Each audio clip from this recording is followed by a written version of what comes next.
जितकं कौतुक करावं तेवढं कमी आहे. कारण की म्हणतात ना की ज्याचं कर्तृत्व महान असतं ना त्याच्या गळ्यामध्ये नियती पुष्पमाला घालत असते. आणि त्याचं मूर्तिमंत उदाहरण म्हणजे आपल्या सर्वांचे लाडके हर्षवर्धन महाराज जगदाळ.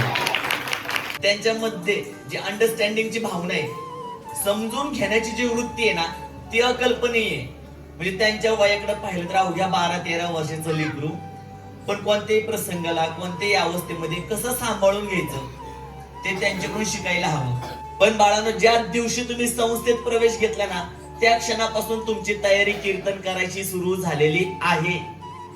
हे दाखवण्यापुरतं नाहीये, ते अंतर्भूत असणारं ज्ञान बाहेर निघलं ना त्यावेळेस तुमच्या हृदयाचा ठाव घेत असतं. महाराजांचं पहिलं कीर्तन हे कोणच म्हणू शकत नाही. एवढं ठासून ठासून त्यांच्यात असणारं अंतर्भूत ज्ञान. खरं सांगतो, ज्यावेळेस गतीमध्ये एखादा लेकरू बोलायला सुरुवात करतं, शंभूराजांवर ते बोलत होते गतीमध्ये, त्यावेळेस तुम्ही ट्युनिंग घेऊ शकता, विचार मनात येऊ शकतात, पण शब्द संपत्ती आणणार कुठून? शब्द संपत्ती आणायची असेल तर एक तर ते खूप ऐकायला पाहिजे, नाहीतर खूप वाचलं पाहिजे. आणि महाराजांना किंवा इथं असलेल्या प्रत्येक विद्यार्थ्यांना ती शब्द संपत्ती प्रत्येक दिवसागणिक तुमची वाढत चालली. फक्त एवढंच की त्याचे पॅरामीटर नसल्यामुळे आपल्याला ते दिसत नाही. ते तालुक्यामध्ये गराडे गावातला सप्ताह म्हणजे एक आदर्शवत सप्ताह म्हणून पाहिलं जातो. एवढा आदर्श होते की त्यात आम्हाला पण संधी नाही. पण महाराज आता तुमच्याकडे पाहिल्यानंतर दादांना आम्ही हक्काने सांगू, आता आपल्या गावचं लेकरू उभं केलंय, आता त्याला संधी भेटली पाहिजे. आणि कारण की त्या गावाने एवढ्या लोकांना मोठं केलंय, खूप लोकांना मोठं केलंय, ज्यांना कोण ओळखतही नव्हतं.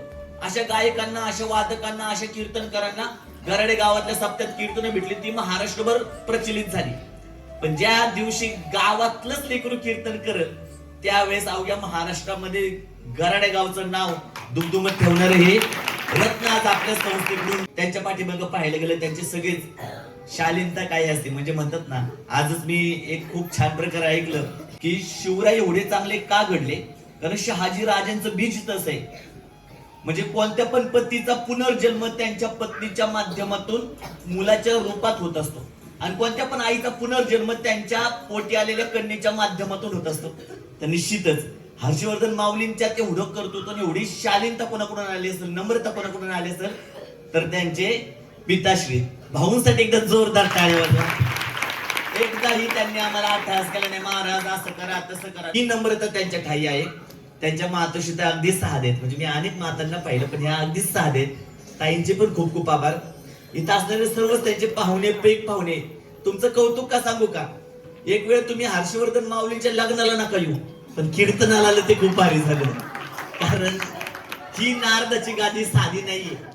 जीवनातलं पहिलं कीर्तन ते कधीच विसरणार नाही ते. आणि इथं अजून एक लेकरू आहे बरं का. म्हणजे या जागेचं महिमाच इतकं आहे. इथं गौरव माऊली शेलार म्हणून एक मुलगा आहे, तो 1.5 महिन्यापूर्वी संस्थेत आलेला आहे.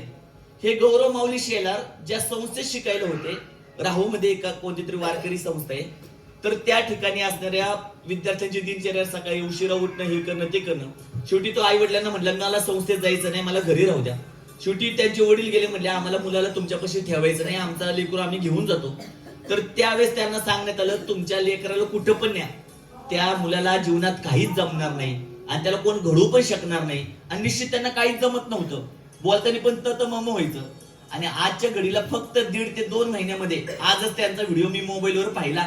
म्हटलं गुरुजी मला सुट्टीला 2 दिवस जायचे, 2 दिवस सुट्टीला गेले आणि त्यांच्या भागात असणाऱ्या 700 ते 800 विद्यार्थ्यांच्या समोर बाळांनो एवढ्या तुफान प्रकारे त्यांनी ज्ञानाचं अर्जन सगळ्या विद्यार्थ्यांना केले. ज्ञानाचं प्रबोधन ते आपण कल्पना करू शकत नाही. आणि तोच व्हिडिओ आता त्यांच्या महाराजांना पाठवले. बघा, तुम्ही म्हणले ना ह्या पोराला काहीच जमणार नाही, माझे लेकरू आज आमच्या गावातल्या शाळेतल्या मुलांना प्रबोधन करते. हे सोपं आहे का? याचा अर्थ हे करते, इथं माझ्यामुळे मुलं घडतात अशातला भाग नाही. आपण सगळेच एकत्र आलोय, हे ठिकाण पण पावन भूमी आहे आणि त्यामुळे आपण सगळे घडत चालले.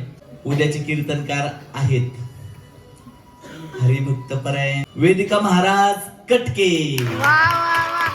जोरदार टाळ्या त्यांच्यासाठी. निश्चित त्या ठिकाणी त्या चांगल्या प्रकारे